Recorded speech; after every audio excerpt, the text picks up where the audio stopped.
یا حسرة علی العباد ما یأتیہم من رسول الا كانوا به یستہزئون.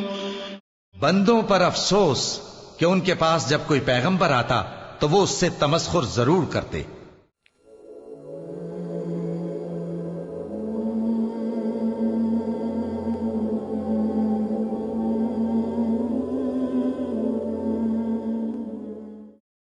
سات ستمبر سن 2008 کو جیو ٹی وی نے اپنی نشریات میں ختم نبوت کے موضوع پر ڈاکٹر عامر لیاقت کا تیار کردہ ایک پروگرام پیش کیا. اس پروگرام میں تہذیب، تمدن اور شرافت کے تمام تقاضوں کو پامال کرتے ہوئے بانی جماعت احمدیہ حضرت مرزا غلام احمد قادیانی علیہ السلام کی نہ صرف کردار کشی کی گئی بلکہ ان پر نہایت بھیانک اور جھوٹی بہتان تراشیاں بھی کی گئیں. اس تمام پروگرام میں نہ صرف نہایت دل آزار بازاری تمسخر کا انداز اپنایا گیا بلکہ غیر احمدی مسلمانوں کو احمدی مسلمانوں کے قتل پر اکسایا بھی گیا، جس کے نتیجے میں اگلے روز ہی امیر ضلع میر پرخاص محترم ڈاکٹر عبد المنان صدیقی صاحب کو شہید کر دیا گیا. اور ایک دن کے بعد یعنی 9 ستمبر سن 2008 کو امیر ضلع نواب شاہ محترم محمد یوسف صاحب کو بھی انتہائی بے دردی سے شہید کر دیا گیا. اگرچہ یہ تمام تر پروگرام کذب و افتراء کا شرمناک شاہکار تھا، مگر اس جوابی ویڈیو کے ذریعے اس شرمناک کذب و افتراء کے چند پہلوؤں پر سے پردہ اٹھایا جاتا ہے تا ناظرین علماء کہلانے والے ان اشخاص کا اصل مکروہ چہرہ پہچان سکیں. چنانچہ مولانا مفتی امین صاحب حضرت مسیح موعود علیہ السلام پر جھوٹ جیسی ناپاک تہمت لگاتے ہوئے کہتے ہیں کہ جیسے کہ غلام احمد قادیانی نے یہ لکھا کہ قرآن کریم کے اندر جو ہے وہ 3 شہروں کا ذکر ہے، ایک مکے کا ذکر ہے، ایک مدینے کا ذکر ہے اور اسی طریقے سے ایک قادیان کا ذکر ہے. پوری امت مسلمہ اس بات کو جانتی ہے کہ مکہ اور مدینہ تو صراحتاً قرآن کریم میں ہے، لیکن کہیں بھی قرآن مجید کے اندر جو ہے وہ قادیانی کا ذکر نہیں ہے. ان مولویوں کو نہ تو اللہ تعالیٰ کا خوف ہے اور نہ ہی دنیا کی کوئی شرم. کس بے باکی سے اللہ تعالیٰ کے برگزیدہ بندوں پر بہتان باندھتے ہیں. ناظرین ازالہ اوہام کی اصل عبارت اپنی اسکرین پر اس وقت ملاحظہ کر رہے ہیں. اس عبارت میں نہ صرف ایک بلکہ 2 مرتبہ حضرت مسیح موعود علیہ السلام نے اس بات کی تصریح فرمائی ہے کہ یہ آپ نے کشفاً دیکھا کہ قرآن پاک میں قادیان کا ذکر ہے، نہ کہ حقیقتاً. پس کشف جو کہ خواب کی ایک لطیف شکل ہے، اس کا ذکر چھپانا اور دجل و فریب کے ساتھ ادھوری بات پیش کر کے کسی پر بہتان لگانا یہ بذات خود بدترین کذب ہے. رہا یہ سوال کہ اللہ تعالیٰ کی طرف سے دکھائے گئے رویا صادقہ یا کشف میں خلاف مشاہدہ کوئی بات ہو سکتی ہے، تو اس کا جواب یہ ہے کہ اس کی مثال خود قرآن پاک میں موجود ہے. چنانچہ سورہ یوسف آیت نمبر 43 میں بادشاہ وقت کے ایک رویائے صادقہ کا ذکر کچھ یوں ہے کہ 7 موٹی گائیں دیکھتا ہوں جنہیں 7 دبلی گائیں کھا رہی ہیں. ساری دنیا جانتی ہے کہ گائے گوشت خور جانور نہیں، لہٰذا یہ امر خلاف مشاہدہ ٹھہرا. مگر چونکہ کشف اور رویائے صادقہ حقیقی واقعات نہیں ہوتے بلکہ اللہ تعالیٰ کی طرف سے اشارات پر مبنی ہوتے ہیں جو کہ تعبیر طلب ہوا کرتے ہیں، اس لیے ان میں خلاف مشاہدہ امور ہرگز قابل اعتراض نہیں ہوتے. یہی وجہ ہے کہ اس وقت جب سب بادشاہ کے اس رویا کو غیر اہم کہہ رہے تھے، حضرت یوسف علیہ السلام نے بادشاہ کے اس خواب کو رویا صادقہ قرار دیا اور اس کی وہ تعبیر فرمائی جو کہ آنے والے وقت میں سچی ثابت ہوئی. کئی مولوی صاحب قرآن پاک پر بھی یہ اعتراض کرنے کی جسارت کریں گے کہ نعوذ باللہ اس میں جھوٹ لکھا ہے کہ گائیں دوسری کچھ گائیں کو کھاتے دیکھی گئیں، کیونکہ سب جانتے ہیں کہ گائے گوشت خور جانور نہیں ہے. پھر ایک انتہائی جھوٹا اور ظالمانہ الزام جو اس پروگرام میں جماعت احمدیہ پر لگایا گیا ہے وہ کچھ یوں ہے. بات صراحتاً اسے جو ہے وہ نبی مانتے ہیں اور لا الہ الا اللہ محمد رسول اللہ کا جو کلمہ ہے اس کی آخری جز کو منسوخ مان کے نبی جو ہے مرزا غلام احمد قادیانی کو جو ہے وہ مانتے ہیں. اس ظالمانہ اور سراسر جھوٹے بہتان پر ہم قرآن پاک کے الفاظ میں صرف یہ کہتے ہیں لعنت اللہ علی الکاذبین.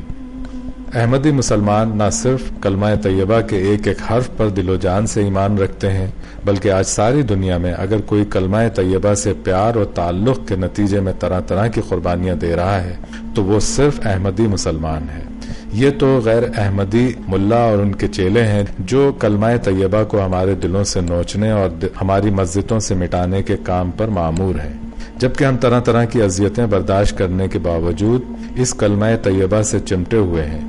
کیسے سفاکانہ ظلم کی بات ہے کہ اس جماعت پر کلمہ طیبہ یا اس کے ایک حصے کی منسوخی کا الزام لگایا جائے جس کے بانی بصراحت اپنی تحریروں میں فرماتے ہیں۔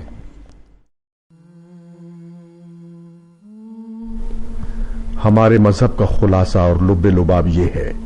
کہ لا الہ الا اللہ محمد الرسول اللہ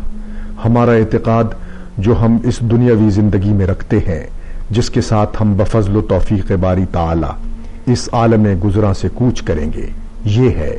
کہ حضرت سیدنا و مولانا محمد مصطفیٰ صلی اللہ علیہ وسلم خاتم النبیین و خیر المرسلین ہیں، جن کے ہاتھ سے اکمال دین ہو چکا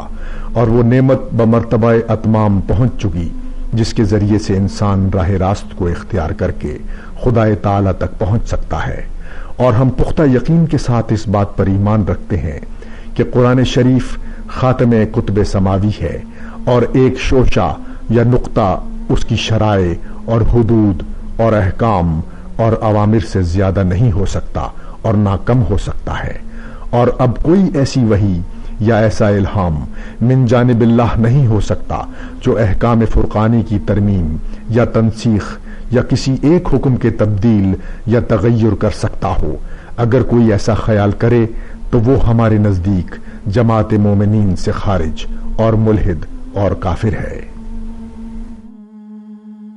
پھر ایک انتہائی جھوٹا اور مضحکہ خیز الزام اس پروگرام میں یہ لگایا گیا ہے کہ نعوذ باللہ حضرت مسیح موعود علیہ السلام ہندوؤں کی طرح روحوں کے بار بار اس دنیا میں لوٹنے کے قائل تھے۔ چنانچہ مولانا مفتی امین صاحب اس جھوٹے اور مضحکہ خیز الزام کو کچھ یوں بیان کرتے ہیں۔ ہندوستان میں رہنا یہ قادیانی تو ہندوؤں کے اندر ایک آرگون کا عقیدہ ہے کہ روحیں جو ہے وہ لوٹ کر آتی ہیں، پلٹ کر آتی ہیں اور وہ تماثل جو ہے وہ بدلتے رہتے ہیں۔ تو وہ یہ کہتے ہیں کہ اسی طریقے سے نبی کریم صلی اللہ علیہ وسلم کی روح جو ہے وہ دنیا کے اندر لوٹ کر آئی ہے اور ان کی ذلی اور بروزی جو ہے وہ نبوت جو ہے وہ مجھے جو ہے وہ دی گئی ہے۔ ایسے صریح اور شرمناک جھوٹ پر بھی ہم قرآن پاک کے ان الفاظ پر اکتفا کرتے ہیں، لعنت اللہ علی الکاذبین۔ حقیقت یہ ہے کہ یہ تو حضرت مسیح موعود علیہ السلام ہی تھے جنہوں نے اپنی کتب میں ہندوؤں کے عقیدہ تناسخ یا آواگون کا رد ناقابل تردید دلائل اور برہان کے ساتھ پیش کیا، جیسا کہ ناظرین اس وقت اپنی اسکرین پر حضرت مرزا صاحب کی ایک عبارت کی صورت مشاہدہ بھی کر رہے ہیں۔ یہ تو کذب و اختراع کی انتہا ہے کہ ایسے شخص کی طرف اس بہتان کو منسوب کیا جائے کہ جس کے بارے میں معاندین بھی اس اقرار پر مجبور ہیں کہ یہ تو وہ شخص ہے کہ جس نے اسلام کے دفاع میں ہندوؤں اور عیسائیوں سے مناظرے کیے اور انہیں شکستیں دیں، اور یوں علماء اسلام کی آنکھوں کا تارا بن گئے۔ عیسائی مشنریز کو ساتھ مناظرے کر کے غلام احمد نے انہیں شکستیں دی۔ اور ایک زبردست جو ایک وائلنٹ تحریک اٹھ گئی تھی، یہ ستیارتھ پرکاش کا جو مصنف تھا، آریہ سماج، تو آریہ سماج کے لوگوں سے بھی اس نے مناظرے کیے اور انہیں شکستیں دی۔ اچھا، ان دو چیزوں کی وجہ سے علماء کی آنکھوں کا تارا بن گیا، اس لیے کہ ہمارے علماء تو پڑھتے ہی نہیں، نہ بائبل پڑھتے ہیں نہ کسی اور مذہب کی کوئی کتاب پڑھتے ہیں، تو آخر مناظرہ کیسے کریں؟ ناظرین یہ جان کر حیران ہوں گے کہ اللہ تعالیٰ کے پیاروں پر جھوٹی تہمتیں لگانے والے ان جوہلا کو تو یہ بھی علم نہیں کہ ہندوؤں میں روحوں کے بار بار دنیا میں لوٹ کے آنے کا عقیدہ آواگون کہلاتا ہے، نہ کہ آرگون یا اوتار۔ ہندوؤں کے اندر ایک آرگون کا عقیدہ ہے کہ روحیں جو ہے وہ لوٹ کر آتی ہیں، پلٹ کر آتی ہیں اور وہ تماثل جو ہے وہ جہاں تک ذلی اور بروزی نبوت کا تعلق ہے تو اس سے حضرت مسیح موعود علیہ السلام کی مراد صرف یہ ہے کہ آپ نے جو مقام بھی پایا ہے وہ محض حضرت صلی اللہ علیہ وسلم کی کامل پیروی کے نتیجے میں پایا ہے، جس کا اشارہ سورہ نساء آیت نمبر 69 میں ملتا ہے۔ چنانچہ اسی کی وضاحت کرتے ہوئے حضرت مسیح موعود علیہ السلام فرماتے ہیں،